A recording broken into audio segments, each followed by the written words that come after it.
10, 9, 8.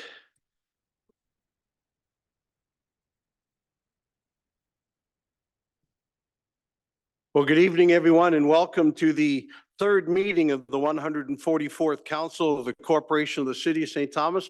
A really exciting night because we have a couple of civic awards to also recognize tonight. But let's go ahead and get things started in our normal fashion.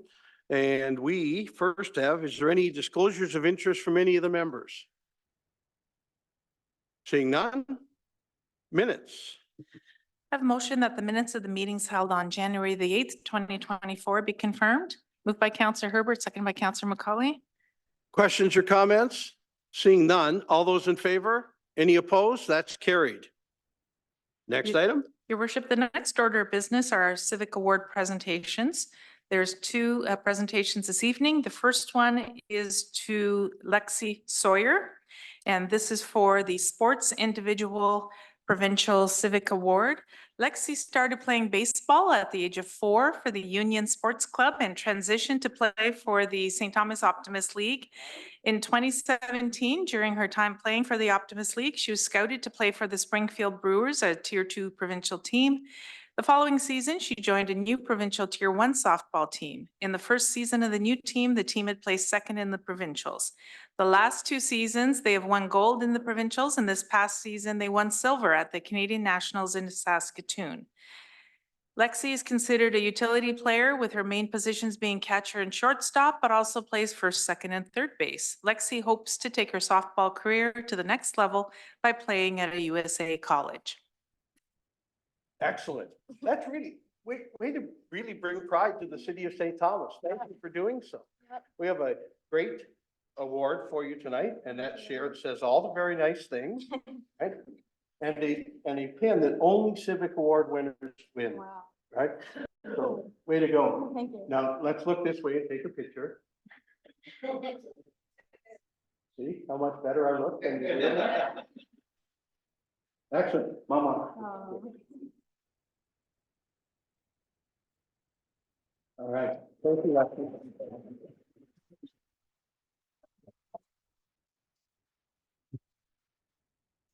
The next award is to the St. Thomas Minor Baseball 2023 8-under team, Sports Team Provincial Civic Award.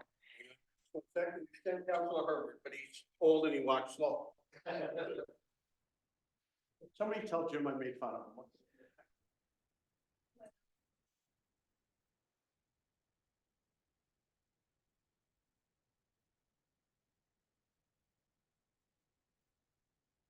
I believe the procession is starting. Right. Come on in. These Cardinals started the 2023 season with 7 returning players and added 5 more for the 2023 season. The team had worked hard at honing their skills, and by the London Talents Tournament showed what it took to win a tournament with some A and AA teams. The team worked hard together with some big wins and also had some heartbreaking losses. The team dug deep and ended up becoming the London District Baseball Association playoff champions. Not long after their playoffs, they played in the 8-under BOBA tournament hosted by the Cardinals at the Doug Terry Sports Complex. It was a 13-team tournament consisting of teams from all across the province. The Cardinals came out strong and became the 8-under B provincial champions. Yay.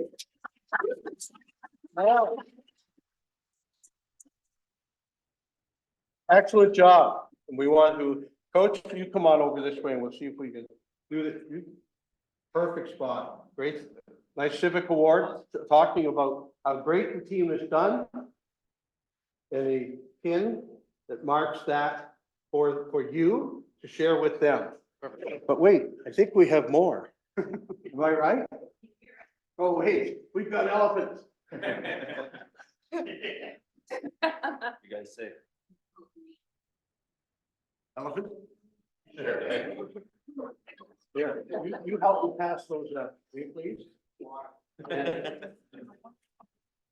And there's pins for you in this bag too. We're gonna let you take the bag. Right? More elephants. Who didn't get an elephant? There. Okay, watch it. You have to promise me you won't take these elephants anywhere near a railway track. Okay.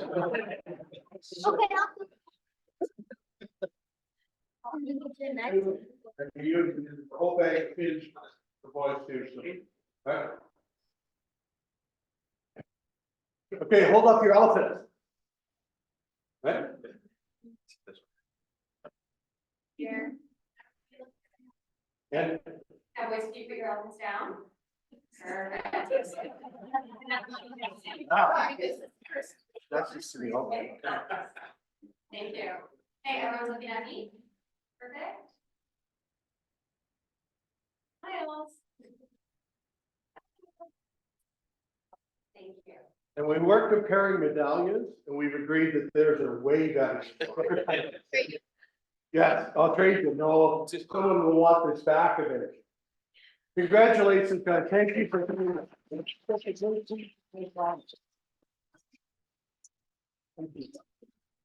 You know, it's interesting, your more boring stuff, so you don't have to say. your worship, it's interesting to look at some of the jerseys of some old time players that I remember from myself growing up 40 years ago, a Hipley. An Annett, Lance Annett, Mark Hipley, wow.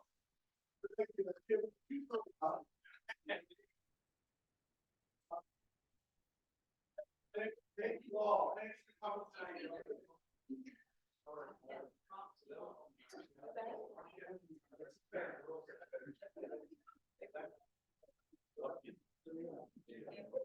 Thank you all. Moms and dads, we know who does all the work.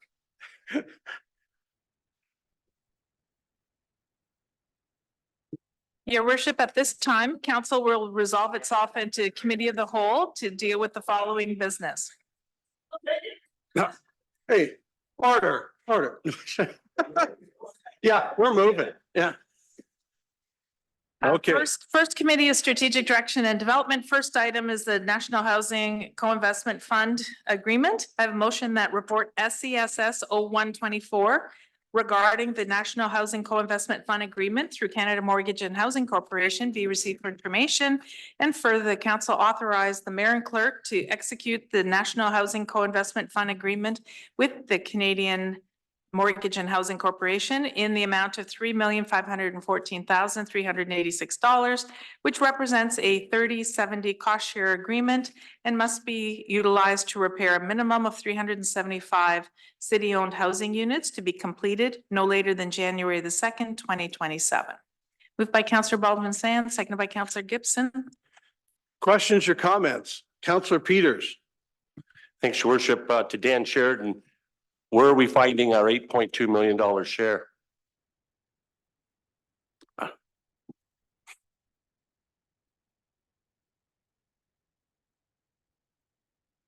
Mr. Treasurer? Thank you. That's money. So this agreement allows us to go back 2 years. So it's a 70-30 split. And this agreement allows us to go back 2 years. So we can use the money we've used for the last 2 years on, we use around 1.6 million a year on repairs already for public housing. So we'll have enough money just using that to make up the municipal share. It won't cost us any extra money to enter into this agreement. Great. Did I explain it well enough? Do you understand? Is it clear enough? I have faith in the treasurer. Okay. As you should. Further questions or comments? Councillor Wookie. Thanks, your worship. There's some of the public housing stock we're in the process of phasing out to take it out and then use that money to replace it with something else. And there's some housing stock that's getting fairly antiquated. Have decisions been made yet on how this will be spent, or will we see later on which addresses this money will go to fix and which won't? Because there's one that I'm thinking of that hopefully down the road, we're going to redevelop the whole site. So I just kind of want a flavor of where this is taking us if staff know already. If they don't, then they don't. Thank you. Well, I'll ask Mr. Bray, because I know he and I had a conversation about this, and I know there's some ideas on on some of it. So Mr. Bray, can you help Councillor Wookie? Thank you, Mayor Preston.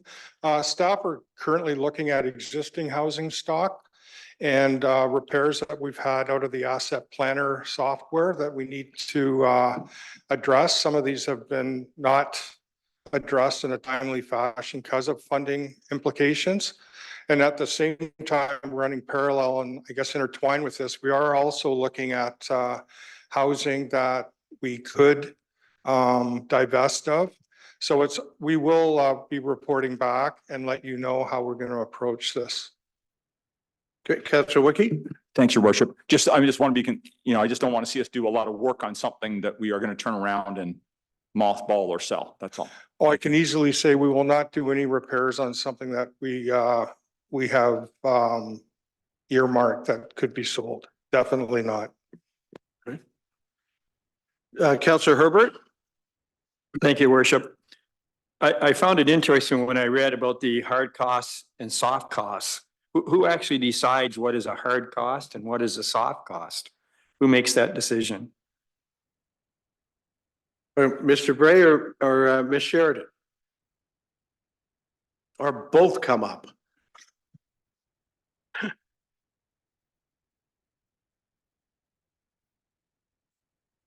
If you're not 100% sure tonight, I can wait for the answer. Thank you, Mayor Preston. It's all hard costs. It's all money would be on repairs. So how do you get soft costs? There's further down on the next page, they talk about soft costs.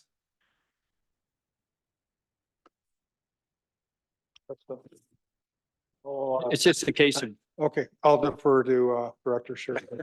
I knew we would get Ms. Sheridan up. Heather? I was hoping that they were going to take care of it. So the soft costs, like development costs, so that would be something that we would, if we hired a development consultant for one of the properties that we were looking at redeveloping, that would be a soft cost. so you make that decision? Yeah, That was my question, actually. So who made the decision? Okay, it would thank be you. like between us, the Thank- directors. Ms. Sheridan, while you're there, can I ask a question? No? Okay. Yeah. This is a fairly large sum from the federal government to help us with the upkeep and repair of social housing.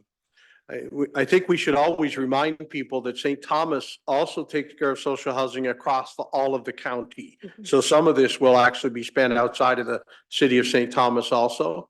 Absolutely, yeah. It's about 525 units across St. Thomas and the county. All right, so it's good news for a lot of places. The type of work will get done under this agreement in, over 3 years. How long would it have taken to get that type of work done without this type of I'm suggesting a number of years more? Yeah. Oh, yeah, for sure. 3 million, 3.5, I think. It's not in front of me, but it'll make a significant difference in the time that it takes us to complete the work that needs to be done. And as Mr. Bray said, we currently spend something around 1.6 million a year on repair and upkeep to the social housing we have under our jurisdiction. So this is a large sum towards what we would have done anyway, but now accelerating it and making a number of people's homes in better shape. Absolutely. Perfect. We'll say thank you to your team for putting the application and getting this, and we'd love you to report back, in a year's time, how much we did get done and some of the neat projects we think we'll do that we wouldn't have done in case. Absolutely. Okay? Thank you. Other questions or comments? Seeing none, all those in favor? Any opposed? Carried. Next item relates to an application by Vacano Developments for OP and zoning amendments for 44197 Ron McNeil Line. I have a motion that report PD 02-2024 relating to the official plan and zoning bylaw amendments for 44197 Ron McNeil Line be received for information, and further council authorize staff to prepare site-specific draft amendments to the St. Thomas official plan and zoning bylaw 50-88 to permit employment land use on lands described as part of Lot 9, Range 2, north of Edgeware Line, geographic township of Yarmouth, now in the city. And further, that a public meeting be scheduled for February the 12th, 2024 at 6 p.m. in accordance with Ontario Regulations 543/06 and 545/06 as amended. Moved by Counselor Kohler, second by Counselor McCauley. Questions or comments from council? Counselor Peters. Thanks, your worship. We have a report later on talking about the tree replanting over there. I don't know what is going to be lost on this site, but I also noted 2 large stormwater retention ponds, and we were told at a previous meeting that part of how we're going to green the lands is going to be through the utilization of the stormwater retention ponds. But as well, we've also talked about trail linkages. So is there a way to work with Vicano to utilize what they're doing with what we're going to be doing with the larger Yarmouth Lands project? Mr. McCune, it's not even a public meeting and we get Jim McCune tonight. This is fantastic. Thank you, your worship. Through you to Councillor Peters. You can see from the aerial photograph that's on the first page of the report, the lands are currently essentially vacant. There is no woodlands or anything on this particular piece. There's an old farmhouse and associated buildings that'll be removed, but that's about it. Immediately to the south, there's a small piece immediately to the south, and that's where one of the stormwater ponds is going to go. So there'll be some, vegetation plantings and that around that pond when it's created. We can certainly talk to Vicano about the possibility of, providing some sort of trail or whatever through their site. But if you take a look at the site plan that is also attached to the report, it's a fairly aggressive site plan. There's only over 1.3 million square feet of building space being put in here, plus all the associated parking. So it may be a little hard for them to put anything in that particular site. But perhaps as part of the improvements that'll be done along Highbury Avenue, there may be opportunities along there. Further questions or comments? Counselor Wookey. Thanks, your worship. Whether it's anybody in the planning department, what are the chances of us having a trail? Like when I think of railway tracks, I think of trails going beside railway tracks, parallel to them, of course, because it's right there. So when I see the swim pond on what would be the southeast side, I believe it looks like the swim pond's gonna pretty much abut the rail corridor. Yeah. I would hope that I could see that the plan for their development was fairly aggressive. In other words, I don't see room on the northwest side for a trail. Fair enough. I appreciate them wanting to maximize their units. Can we talk about where these trails will go? And is that now, or is that later at a public meeting? Is that completely outside of this? Is that talking to our friends, Pat and Justin? Who's the pilot here? Thanks. Mr. McCune. Thank you, your worship. Through to Councillor Wookey.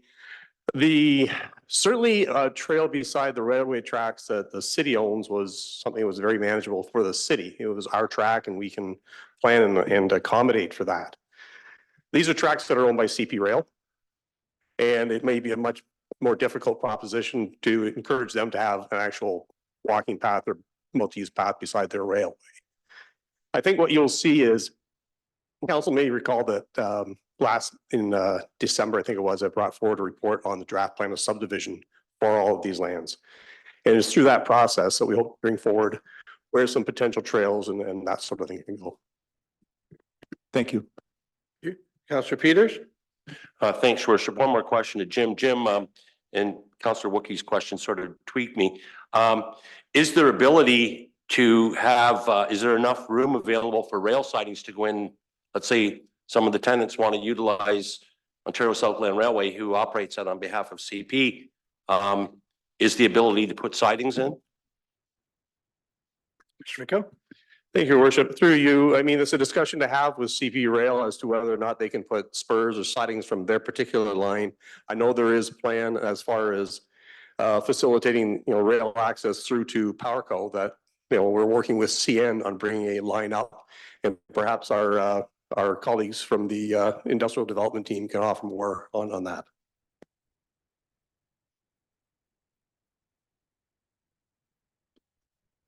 Oh, look, we have someone from the industrial development team here. Hello, glad to be here. In terms of CP getting onto Vacano lands, we haven't heard anything about it, but it would be up to Vacano to ask and make that happen. It does look pretty tight as a site plan goes. But yeah, in terms of, making a northwest spur, that's how it would have to happen. Further questions or comments? Seeing none, all those in favor? Are there any opposed? Carried.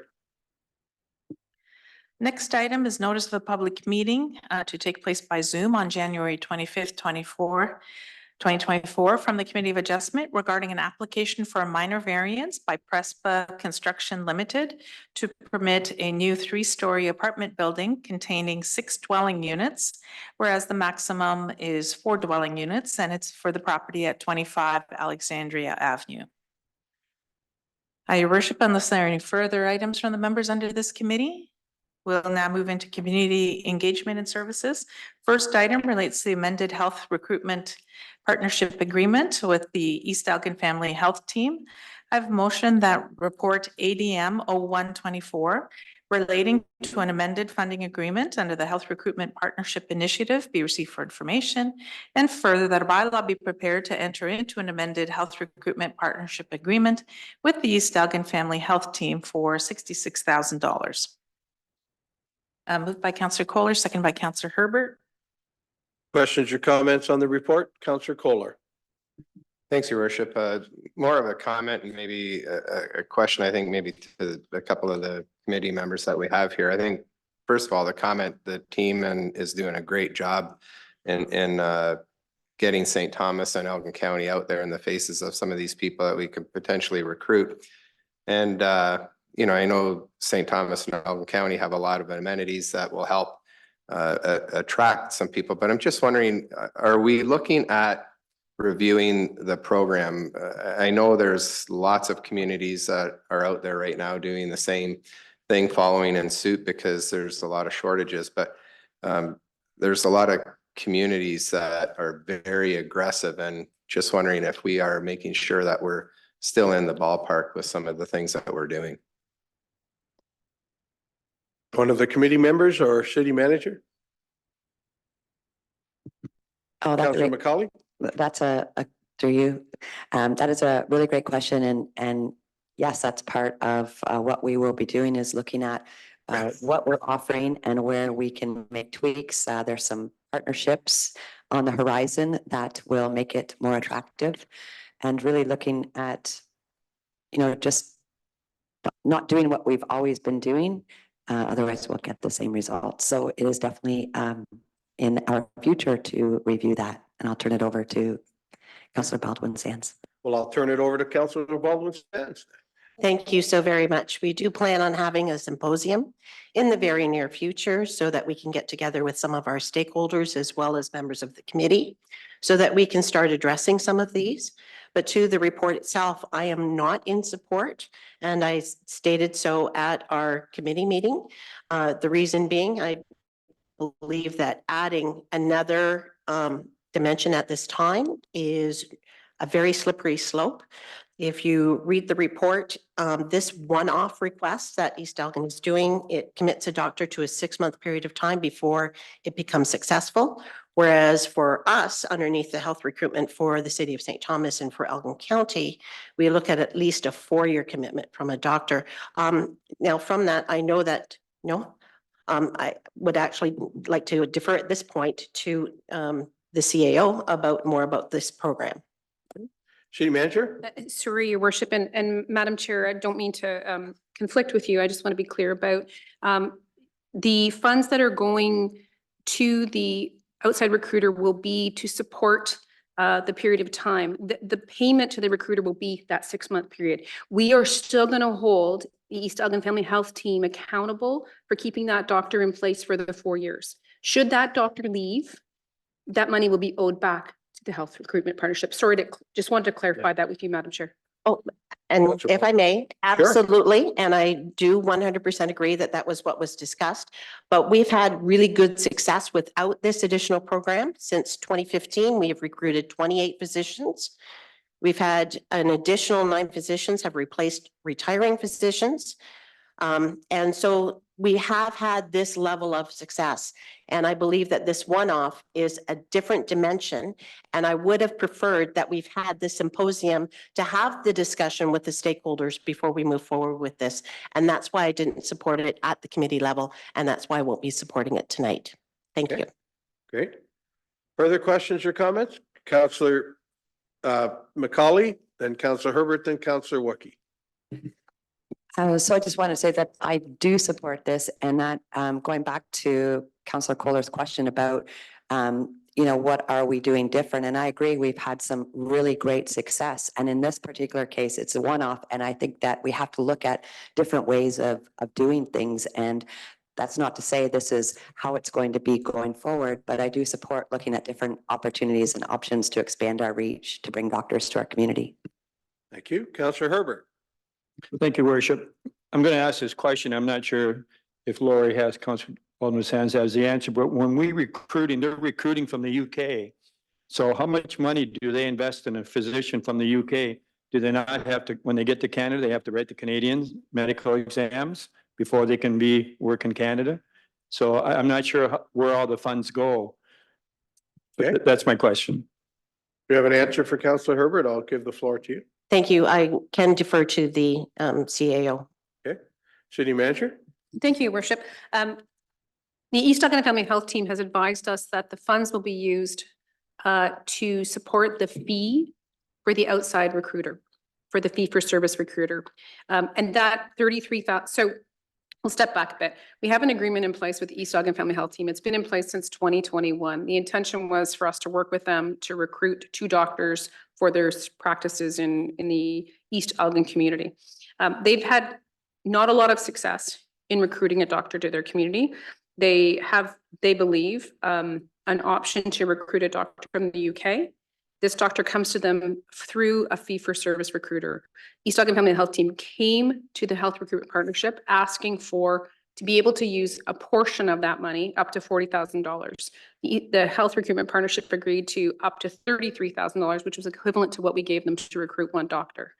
That money will be paid simply towards the fee for the recruiter. What other fees that doctor might have when they come here are not being paid for with the recruitment funding that is being provided by the city and the county. Councillor Herbert, a Thank you. supplementary. Just a follow-up question. So when that all takes place, do they have to make a commitment, say, for 2 years or 3 years, or can they come and 6 months later, they move on? Thank you. City Manager, you're taking that one? Thank you, Worship. Through you, the commitment is 4 years. 4 years. Oh, Yeah, great. 4 Okay, years. thank So you. they need to make a commitment. So Thank you. that's in place. Councillor Wookie. Thanks very much. My only concern with this is that I don't believe anything's a one-off. Because once people hear about it, if other doctors might say, well, they didn't pay a recruiter for me, but I'd like $66,000. Or something like that. It seems to me like this has cost more money to get 1 doctor than otherwise would. And I get that because they might be having challenges getting a doctor for that location. I appreciate that as well. But my concern is that another prospective doctor coming in the community might look at this and say, well, in fact, you've spent blank amount on this doctor for East Elgin, and I'd like you to spend that amount on me for St. Thomas, which might not be a bad idea, but I'm concerned about one-offs because they tend not to be one-offs. City Manager, an answer on that or? Yes, I do, Your Worship. Thank you. Through you. The Health Recruitment Partnership provides a $33,000 forgivable loan to any doctor who's recruited to the community, whether that's in St. Thomas or across the county. That money is available to them. Our recruiter through this program, the recruiter that we hire through this program, makes that option available to them.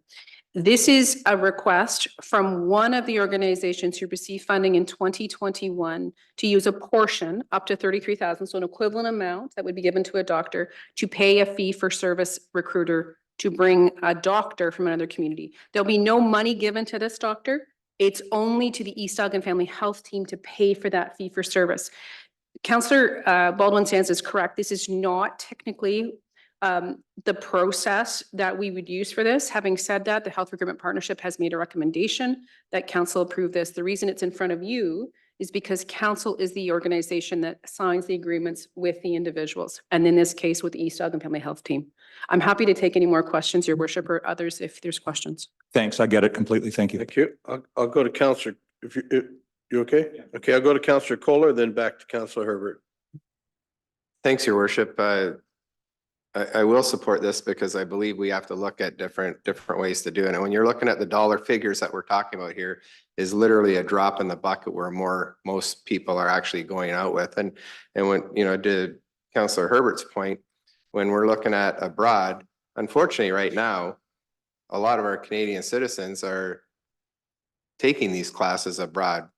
Everybody that was pretty much at the last symposium or welcome home event in Ireland, Anguilla, all over the place. Very few of them, if any, were actually practicing or going to school in Canada right now. So to get this out there, we got to look at unique ways to make sure that we are reaching out and trying to bring these students back home, because there's a lot of competition and a lot of people bringing some pretty big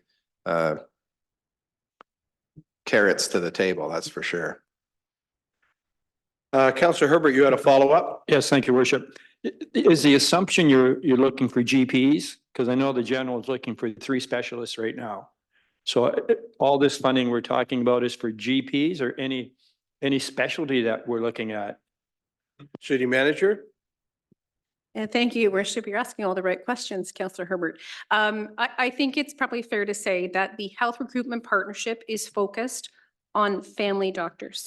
So general practitioners who are providing supports to families and individuals in the community, so who have a roster of patients. Having said that, I think that as part of the symposium we'll be looking at is there's also an interest in whether or not there's funding to support the recruitment and retention of specialists in the communities, because I would think, I don't want to speak on behalf of STEG, but they would suggest to you that they're having difficulty as well recruiting people to come and work in the community, especially when they're looking for OBGYNs and others as well. So I think that's a discussion for a future, but right now the Health Recruitment Partnership is specific to family physicians. Thank you. Further questions or comments? Seeing none, then all of those in favor. Are there any opposed? Noted. All right. Carried. Next item. Next item relates to Fire Department Emergency Response Statistics. I have a motion that report FD 0124 relating to the Fire Department Emergency Response Statistics be received for information. Moved by Councillor Wookey. Second by Councillor Peters. Questions or comments on the statistics? Councillor Herbert. Thank you, Worship. I actually have 2 questions. And, oh, he's coming right up. Thanks for all the stats. They're always interesting to read. But the 2 that I look at is when you have other responses, you have 204 for last year, other responses.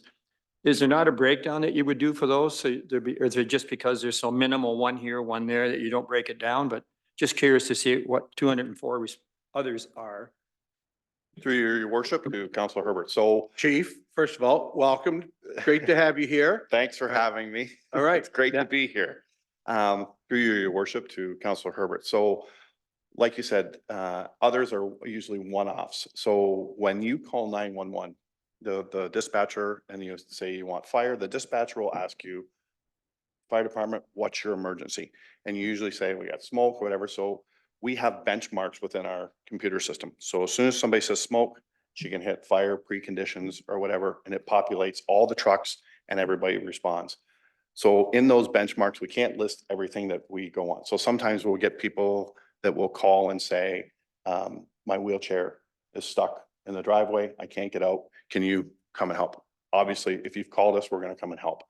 Some of the other things are where people have come to the fire hall and they're new to the city or they're elderly and they have new smoke alarms, especially the new ones with strobes, and they don't have any family members that are close by. Can you go and help us? And automatically that's a given. We will go and assist them. And other things are assisting other agencies. So sometimes we'll get a call to Central Elgin or Southold to bring a truck to assist them in some type of a call, like the Amazon plant with an aerial truck, or like we did in Elmer, to assisting other agencies, and with our local police department where they might need help with search and rescue with our drone. We'll send out our drone and help them, or we'll provide lighting for any scenes that they may have. So those fall under our other responses. Thank you. Follow-up question? Certainly, for you? Thank you. Yes. I read with interest the medical resuscitation calls and you were a lot more last year, 1,900 and 1,400 2 years ago. What, is there a comment you would make on that? Like, are you concerned about how it's increasing all the time? Just your comments would be appreciated. Thank you. Through your worship to Councilor Herbert again. Concerned? No.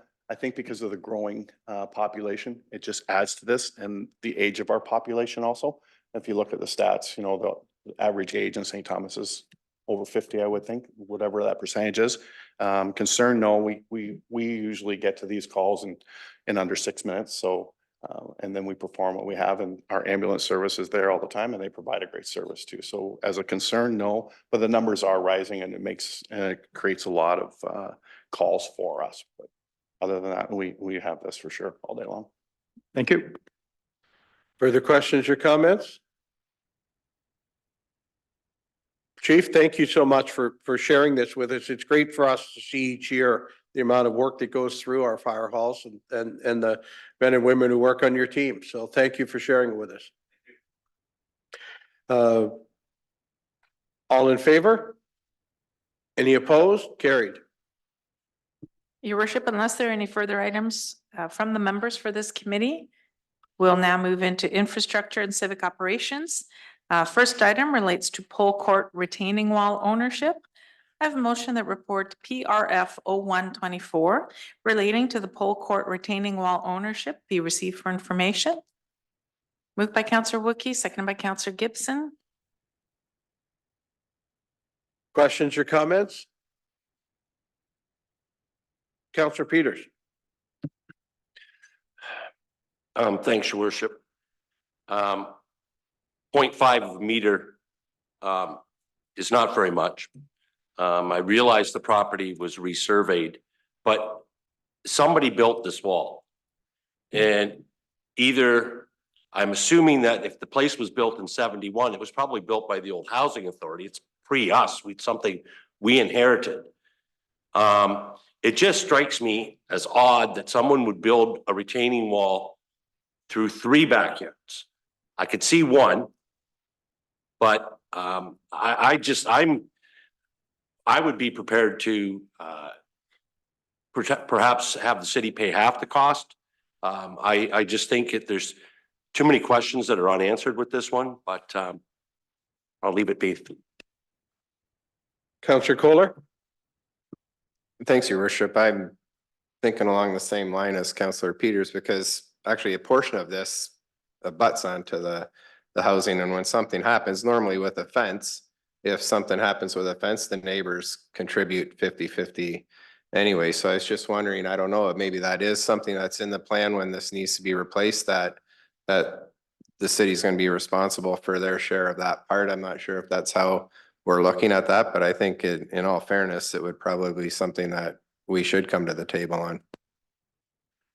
Mr. Bray, do you want to put some input here? Or I'll get to Councillor Herbert first. Sorry, I didn't see another hand. Yes, thank you. Yeah, I'm in the same feeling. It's just what I heard. A half a meter. I mean, this retaining wall, if I recall, a few years ago, we had the same issue, I believe, somewhere in Lake Margaret or somebody to build a retaining wall, and it's on someone's property, not, it's on someone's been thinking it's on the city. The people who bought the house bought the retaining wall and didn't really realize that. I think we had a discussion on that, but getting back to this one here, back in the 70s, I'm sure when they built it, there was no issue to build it. And then when they do find out it's only 0.5, I think, to me, in my mind, we could be a little more flexible and instead of being black and white, saying, no, it's on their property. I just think we could help out here some way, maybe a happy medium between the city and the owners and looking at this retaining wall. So anyway, it's just my thought, a half a meter, my goodness. Thank you, Anyway. Councillor Clark. Thank you. I looked at it exactly the opposite way. To me, it was, if it's half a meter off, it was done intentionally. And it's on the people that bought the lots originally, and it's not on, it's not on the property line. It's not a joint fence type situation, and it was probably done by the developer at the time for that reason. Counselor Wookie? Thank you, Worship.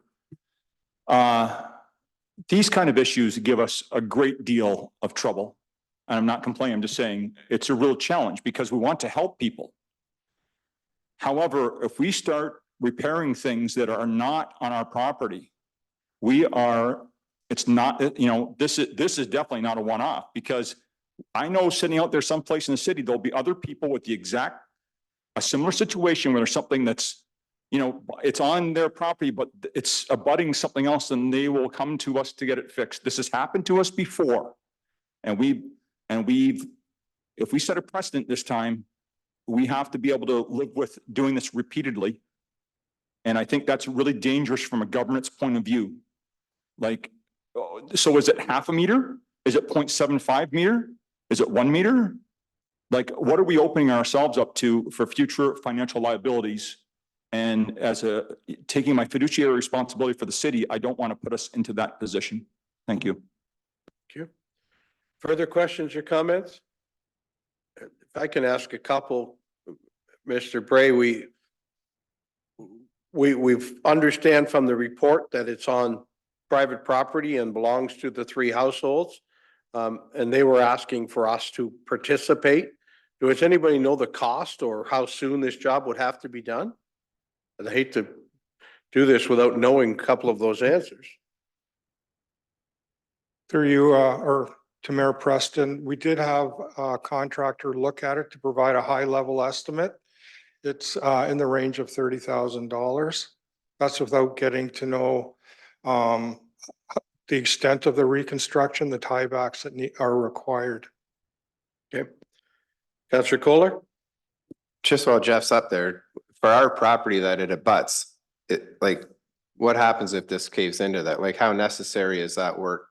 Like, since he was out there looking at that, I'm sure that he's seeing that, because isn't it the parking for the housing that backs up onto one of them?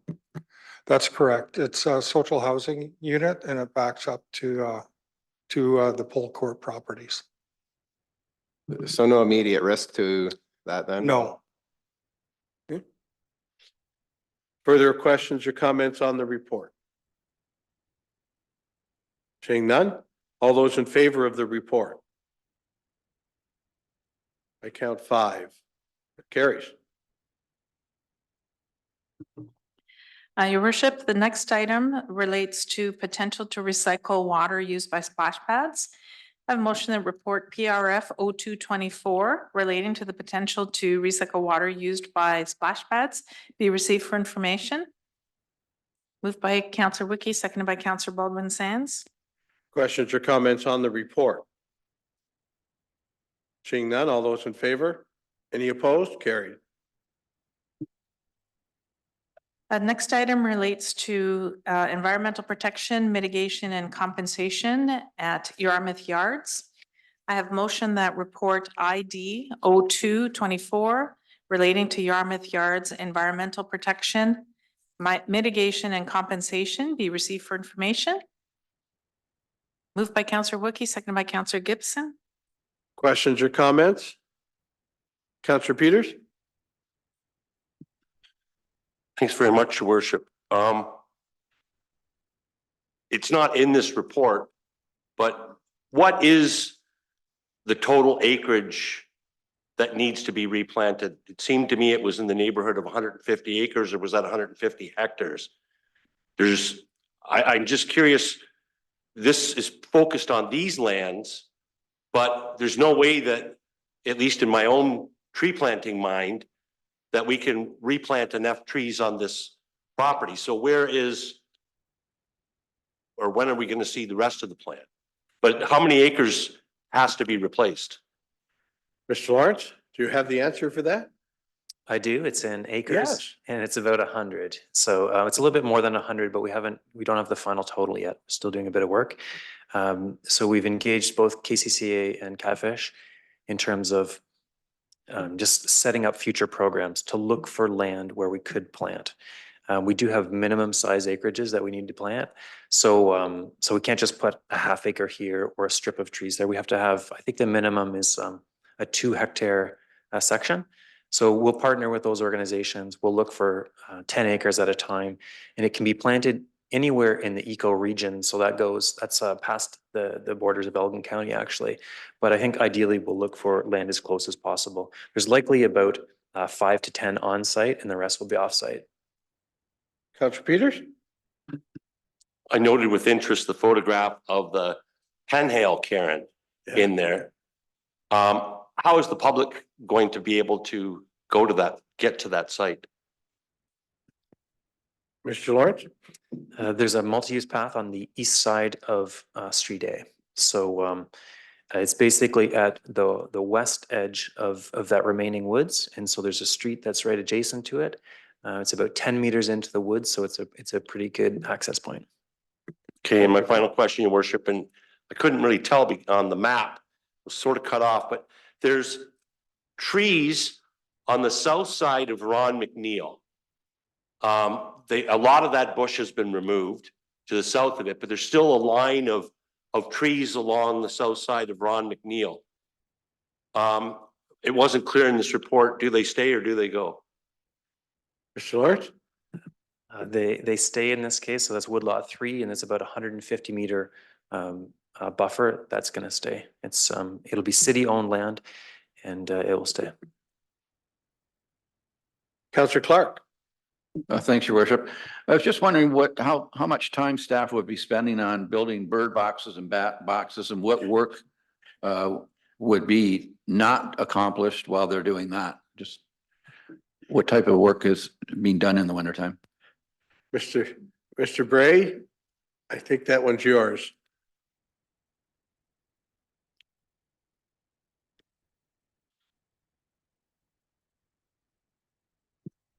Thank you, Mayor Preston.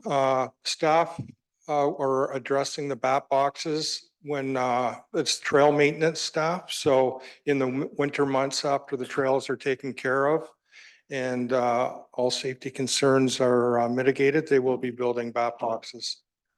Some of the other duties they would be doing, like clearing and some of the forestry assisted stuff, some of that is the must do will get done, but they have 2 staff that are addressing the bat boxes. Good. All right. Councillor Herbert? Thank you, Worship. This is just a positive comment for Justin.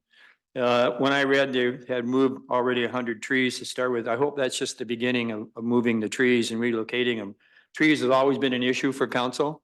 We rip them down and people are supposed to build them up, and if it happens, hopefully it will happen, but this was great. So I hope there's more in the future of moving trees to different areas instead of just cutting them down. So thank you. Okay. Further questions or comments on the report? Seeing none, all those in favor? Any opposed? Carried. Next. Next item relates to a tender award for new winter maintenance equipment. I have a motion that report ES 0224 relating to the tender award for new winter maintenance equipment be received for information, and further council accept the tender submitted by Carrier Centers in the amount of $825,693 excluding HST for the purchase of the vehicle specified in tender 2023/046 submission. Moved by Councillor McCauley, seconded by Councillor Bookie. Questions or comments on the report? Seeing none, all those in favor? Any opposed? Carried. Next item relates to private property waste collection agreement for the property at 76 Cortland Terrace.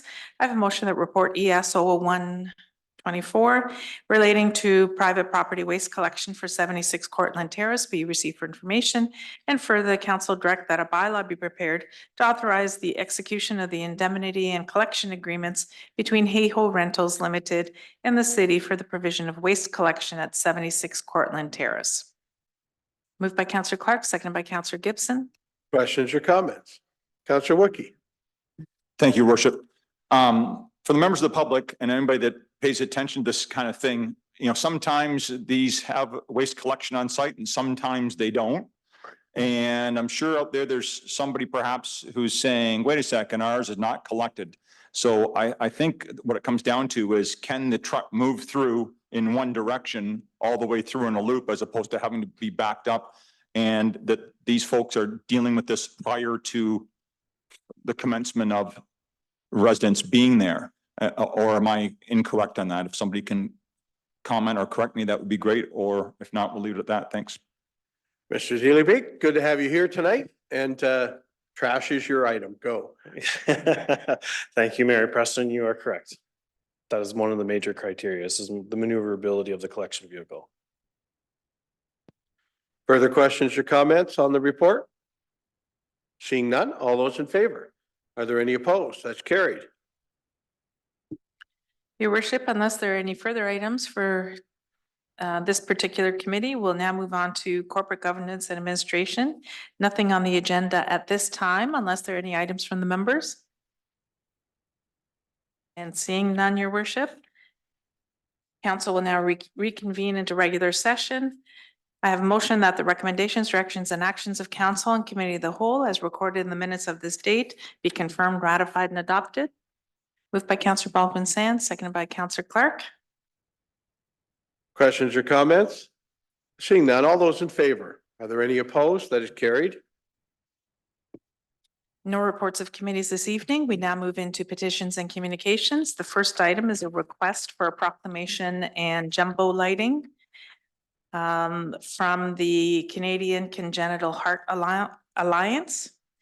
I have a motion that council of the City of St. Thomas proclaim February the 7th, 2024 to February the 14th, 2024 as Congenital Heart Disease Awareness Week in the City of St. Thomas, and further that the jumbo monument be lit in red from February 7th to 14th in recognition of Congenital Heart Disease Awareness Week. Moved by Councillor Wookie, seconded by Councillor McCauley. Questions or comments? Seeing none, all those in favor? Any opposed? Carried.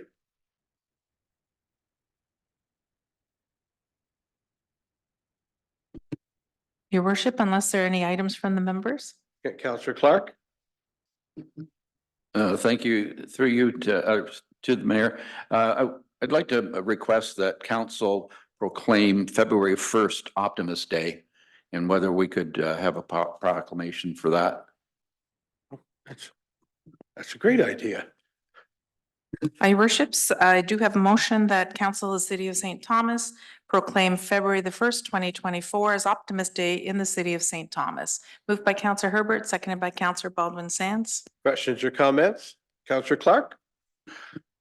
Not that we're not all optimists, but this is International Optimist Club Day, and not to be confused with pessimist and optimist, but it is an international day of recognition of the good work that the clubs do throughout the world. Thank you.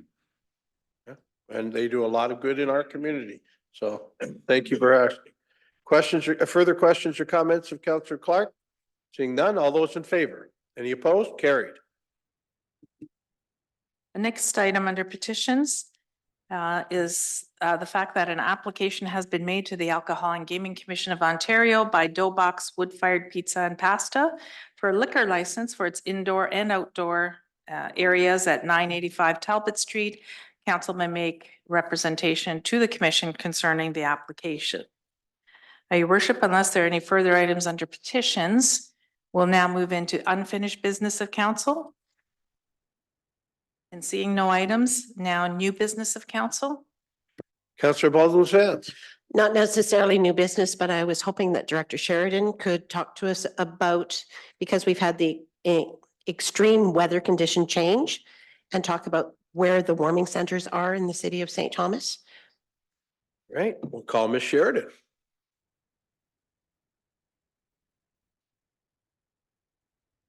Any warm welcome.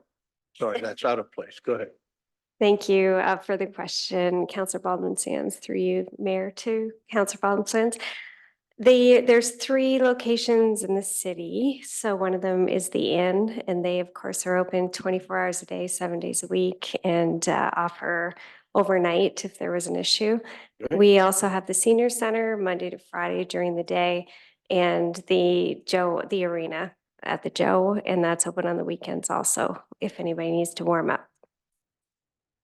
Thank you for, Thank you for sharing that on a cold night. it is a cold Councillor night. Herbert? Thank you, Worship.